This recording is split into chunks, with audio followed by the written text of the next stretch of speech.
It says Samson went down and talked with the woman, and he says after a while he returned to get her, but turned aside to look at the carcass of the lion. He's gone and gotten this woman that he couldn't keep his eyes off of and couldn't keep his mind off of, and he goes and gets her. But then he's thinking about the situation with the lion, and when he says he had to go check it out, it's like he probably went off the beaten path because he was thinking about how awesome that was that he killed this lion, right? And that's very much an ego sort of thing, right? Well, when you think about what he's been able to do, the strength that he has, sometimes that power gives you that kind of cockiness. Right. The problem is you don't even see it. Right. He's already breaking vows that he made. But God doesn't stop him from making the choices. He lets that all unfold. And so when you look at it and you go all the way to the end of the story, it's like all these terrible things happen because one sin led to another sin, led to another, and then it just escalated beyond what Samson could have ever even imagined. And this is how sin works in our lives. And still God manages to steer it all into his purposes. We've made this observation before, but all of these judges are like, if you had to go and pick a leader of God's people, you would almost never pick one of these guys. Mm-hmm. And Samson is probably the worst of the bunch. He's brash, prideful, violent. He's got a temper and lustful. All of these things that the Proverbs talk about as being just bad character. And, Solomon warns his son, don't associate with people like this. Don't associate with men who have a quick temper or who scheme against people.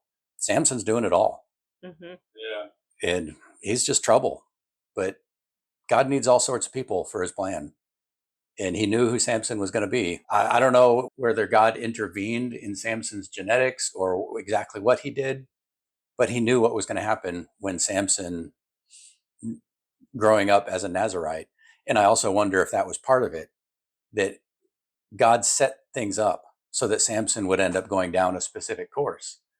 He's God's servant. And in the end, he prays to God and says, God, give me the strength. And it's not like he is totally lost. He's just a slave to his passions, which, we all are in some ways to some extent, and we all have those moments. The Nazirite. It was actually from the womb for him. Yeah. Well, so that's I'm sure he kind of looked at that kind of as like, I don't want this. You know what I mean? Maybe. Yeah. Well, think of Tevye in The Fiddler on the Roof. It's like, God, can somebody else be chosen, or can we be unchosen? Mm-hmm. If you are born into the covenant people, you're stuck. You can be cut off from your people through your behavior, but you are still a member of that covenant. You're just cut off from all the blessings of it. You're getting the curses instead of the blessings. Yeah. And so he had no choice in his circumstances, but Samson did have a choice in how he responded to them. God just knew what it was going to be.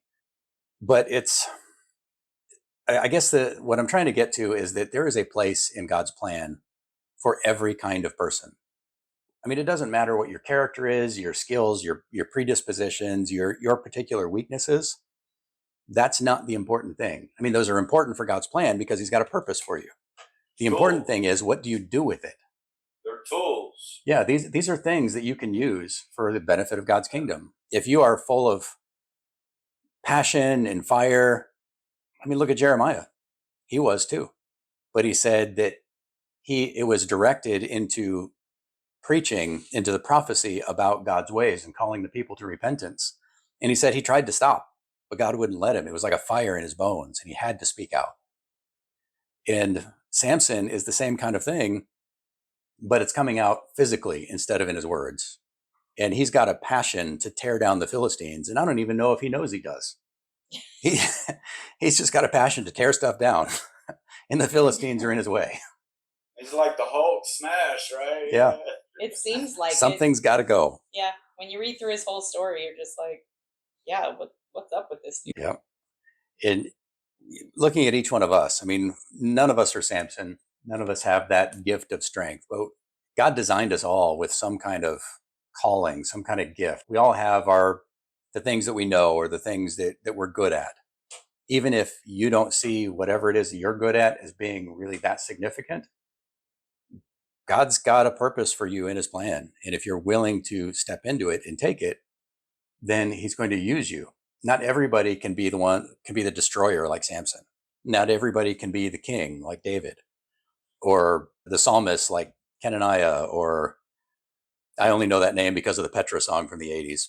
But we can do all things through Christ that strengthen us. And that's the thing, is Yah was that strength through Samson at that time to do whatever he done. Just like David, to do what he had to do with Goliath. It's when he can do, Jesus Christ can do anything he needs to do at any given time through any of us if we'll listen and obey. Yeah, and that's key. We have to be willing. I mean, God's going to use us one way or another, but is he going to use us as a foil for his plans, or is he going to use us as the tool to execute his plans? That's where faith comes in, because are you going to step on this ground you're not sure will hold you? Yep. And sure, you'll fall sometimes, but that's where he's there to grab you, to pull you up, and you get stronger and stronger until you can just walk on water. I don't believe that God determines anybody's eternal state. I believe that he allows us to make those choices. He chooses us for roles. Like Samson was chosen for a role. We don't know whether we're going to see Samson in the new heaven and new earth. That's between him and God. Right. Yep. There was one other thing I want to point out. This last verse, and Samson's wife was given to his companion who had been his best man. I don't think the best man is a good translation there. I don't either. Because the word there is raah, and it literally means to pasture. So it's like when we talk about hanging out together, sort of an idiomatic way to say that we're friends and we just do stuff together. This word it would be like saying they're fielding together. This is one of his field buddies. Yeah. Well, it means that whatever it is they're doing, they're hanging out together. This guy is one of Samson's entourage. He's probably one of these 30 men. And it's a very common word used. There's lots of pasturing going on in the Old Testament, so it's used all over the place. But it's used in two passages in Proverbs to mean something very similar to what it means here. In Proverbs 13:20, the King James Version translates it as companion, and I think the ESV does too. Whoever walks with the wise becomes wise, but the companion of fools will suffer harm. So essentially saying, who are you pasturing with? Who are you hanging out with? If you're hanging out with fools, you're going to get hurt. Samson's hanging out with fools, and his companions were hanging out with a fool too. So they all got hurt. And the other one is Proverbs 28:7. The one who keeps the law is a son with understanding, but a companion of gluttons shames his father. Samson, again, companion of gluttons and a glutton with companions. Being the glutton not being necessarily someone who just eats a lot, but someone who doesn't control his passions. Right. And that fits Samson to a T. So this idea of the crowd you're hanging out with, this raah, saying Samson's wife was given to his friend who had been one of his circle, one of his crowd. That's really what it's saying.